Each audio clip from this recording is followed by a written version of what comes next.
एक दोस्त की ना कहानी सुनाता हूँ। कौन है, कहाँ है, क्या एथनिसिटी है, कुछ नहीं बताऊँगा क्योंकि प्राइवेसी मैटर करती है।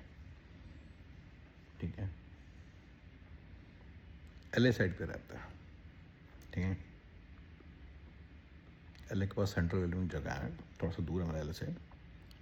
क्योंकि एलए और सैन डिएगो के बीच में रहता है। सेंट्रल वैली एलए और सैन डिएगो के बीच में अच्छी जगह है, बहुत महंगी भी नहीं है, बहुत सस्ती भी नहीं है। एलए की तरह महंगी नहीं है, दैट्स द रीज़न इम्पोर्टेंट है। बंदे के पास 10 एकड़ ज़मीन है, 10 एकड़ के ऊपर उसका घर बना हुआ है, महल जैसा घर है, जिसे हम बोलते हैं मैंशन है। ठीक है। उसकी वाइफ की मम्मी और उसकी खुद की मम्मी उसके साथ रह रही हैं। बंदे का नाम आप समझ लो, जैसे मैं कॉमन नाम रखता हूँ, तो दोनों हस्बैंड वाइफ डॉक्टर हैं।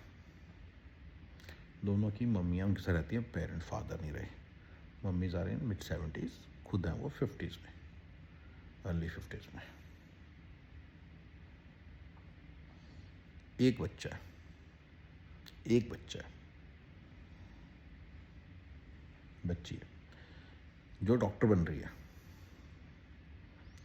ठीक है ना। टू बी वेरी ऑनेस्ट,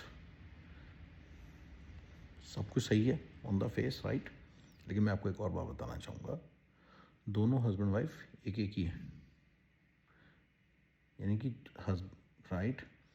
इतनी सैड सी लाइफ है ना, मतलब ये अमेरिका है, बहुत सैड लाइफ है ना। कि और रिलेटिव, थोड़े बहुत रिलेटिव्स हैं, बस दैट्स इट। ऐसी सबकी लाइफ है यार। यहाँ पे एक्सट्रीम लोनलीनेस है। 10 एकड़ आपको लगता है दूर से देख के 10 एकड़ है, पता नहीं बड़ा रोब होगा, कोई फ्यूडल सिस्टम थोड़ी है, कोई रोब वोब नहीं है, कुछ नहीं है। बहुत ही अकेली लाइफ हो जाती है यहाँ पे। यहाँ पे बच्चे दोबारा वापस घर नहीं आते, एक बार घर से चले गए तो वापस नहीं आते, जनरली स्पीकिंग। ठीक है, कुछ पंजाबियों के आते हैं जिनके बिजनेस से उनके बच्चे आ जाते हैं, बट नॉट, उनके भी इनके बहुत सारे उनके नहीं आते। तो 2-3%, 4% लगा लो, बस 5% ऐसे नंबर लगाओ।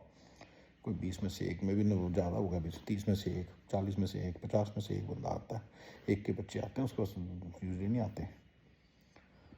तो सोचो यार, ये क्या लाइफ है। तो जो बंदे इंडिया में हैं, अपने बच्चों के यहाँ भेज रहे हैं, याद रखना आपके बच्चों को औलाद सुख नहीं मिलेगा, आपके बच्चों की ज़िंदगी ऐसे होने वाली है। इसी तरह का दूसरा केस है, बंदे यहाँ पे पेरेंट्स इंडिया में हैं, ओल्ड हो गए हैं, क्या करोगे, क्या प्लान क्या था आपका।